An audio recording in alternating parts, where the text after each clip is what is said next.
আসসালামু আলাইকুম। আমন্ত্রণ জানাচ্ছি আজকের ভিডিওটা দেখার জন্য। কোনো রকম তেলের গন্ধ ছাড়াই এই ঝরঝরে নারিকেলের চিড়াগুলি আমি যেভাবে বানিয়ে নিয়েছি সেটাই আজ আপনাদের সাথে শেয়ার করার চেষ্টা করেছি। আশা করছি আপনাদের কাছে ভালো লাগবে। এখানে আমি একটা নারিকেল বাইরের আবরণটা ফেলে দিয়ে পরিষ্কার করে নিয়ে এমন পাতলা করে ছোট ছোট টুকরা করে কেটে নিয়েছি। মূলত নারিকেলের চিড়া বানানোর জন্য এভাবেই কেটে নিতে হয়। এখন এর মধ্যে কিছুটা গরম পানি দিয়ে 5 মিনিটের মতো এটা ভিজিয়ে রাখবো। এতে করে নারিকেলের ভিতরে যে তেলটা আছে ওইটা বেরিয়ে যাবে। আর যখন চিড়া করব তখন কিন্তু আর তেলের গন্ধটা একদমই থাকবে না। আর এটা কিন্তু 2-3 বার গরম পানি দিয়ে ধুয়ে নিতে হবে।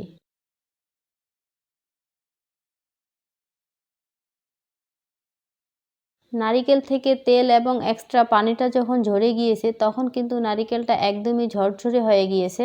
এখন রান্না করে নেওয়ার পালা। তো তার আগে আমি মেপে নিচ্ছি। এখানে আমি 1.5 কাপ পরিমাণে নারিকেল নিয়েছি। 1.5 কাপ নারিকেলের জন্য 1/4 কাপ চিনি দিয়েছি, অর্থাৎ 1 কাপের একটু কম। আর সেই সাথে 1/4 কাপ পানি দিয়েছি। মুখ ফাটিয়ে নেওয়া 3টা এলাচ এর মধ্যে দিয়ে দিলাম। এতে করে খুব সুন্দর একটা ফ্লেভার এখানে অ্যাড হবে। চিনিটা যখন খুব ভালোভাবে গলে যাবে সেই পর্যায়ে আগে থেকে রেডি করে রাখা নারিকেলটা আমি চিনির শিরায় দিয়ে দিব। মাঝারি আঁচে রান্না করে নিতে হবে। আর এই পর্যায়ে এসে নারিকেল থেকে প্রচুর পরিমাণে পানি ছাড়বে। আর ওই পানিটা দিয়েই কিন্তু নারিকেলটা সিদ্ধ হয়ে যাবে। এটা সিদ্ধ হয়ে যখন এরকম কাচের মতো স্বচ্ছ হয়ে যাবে, আমি দেখিয়ে দিচ্ছি আগে কিন্তু এরকম ছিল আর এখন ঠিক এরকমটা হয়েছে। আর এই পর্যায়ে মনে করতে হবে নারিকেলটা সিদ্ধ হয়ে গেছে। তো সেক্ষেত্রে নারিকেলটা খুব ভালোভাবে নেড়েচেড়ে রান্না করে নিতে হবে। আর খেয়াল রাখতে হবে নারিকেলটা যেন পুড়ে না যায়। চিনির ঘনত্বটা এমন থাকা অবস্থায় চুলা বন্ধ করে দিতে হবে, তা না হলে চিনির গরমেও কিন্তু নারিকেলটা পুড়ে কালো হয়ে যাবে।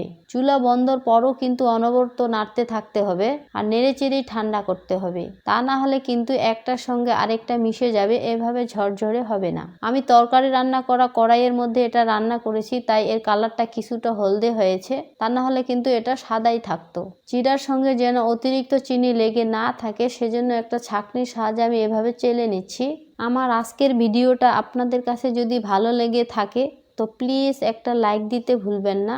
আর এ ধরনের সহজ রেসিপি আরও পেতে চাইলে আপনি আমার চ্যানেলটিকে সাবস্ক্রাইব করে নিতে পারেন।